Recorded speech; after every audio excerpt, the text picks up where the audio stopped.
So guys, কেমন আছো সবাই? Good evening. আমার বন্ধুরা দেখো এই বড় বড় ফোন নিয়ে বসছে, ফ্রি ফায়ার খেলছে। আমি আগে খেলতাম, এখন খেলি না।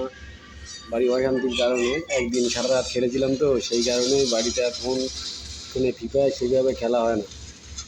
এখন তোমাদের মধ্যে বসে আছি, বন্ধুরা খেলছে দেখছি। তোমরা কেউ যদি বা খেলতে চাও কমেন্টের নাম্বারটা দিয়ে দেবে। দেখো ফোনে কীভাবে খেলছে। এই খেলছে, এই বাবুর নাম হলো তপন কুমার। আর এই সাইডে এই বাবু খেলছে, কাকা বলে ডাকি, নাম প্রশান্ত। আর ওই সাইডে আমার ছোট ভাই, নাম প্রতীক। দেখো কীভাবে খেলছে, দেখো ওই মনে হচ্ছে মেরে দিয়েছে, এই কারণে এই অবস্থা। হ্যাঁ, মেরে দিয়েছে ম্যানকে। দেখো এই বাবু, দেখো এই বাবু বেঁচে আছে, এখন খেলছে, ভালোই খেলছে। ওই বাবু দেখো আমার ভাই কী করছে। না, ভাই তো মোটামুটি খেলছে ভালো।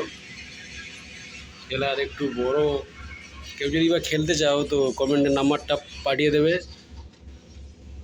এখানে রোজ খেলা হয় 7টা থেকে। মানে আমরা ডিউটি যাই, তো ডিউটির মধ্যে দিয়ে গিয়ে তার ফাঁকেই খেলাধুলা হয়। আর এক বাবু এই রুমে শুয়ে আছে, কষ্ট হয়েছে সারাদিন। আমরা বাজারে গিয়েছিলাম টিফিন করতে, টিফিন করে এসছি একটু আগে। এসে বলি এরা ফ্রি ফায়ার খেলছে, দেখি কীভাবে খেলে। আমি আগে খেলতাম, এখন খেলি না। ঠিক আছে, আজকের এই অবধি। পরের দিন আবার দেখা হবে এই সন্ধ্যাবেলা। গুড নাইট সবাইকে বলে আমি আমার এই ব্লগ শেষ করছি।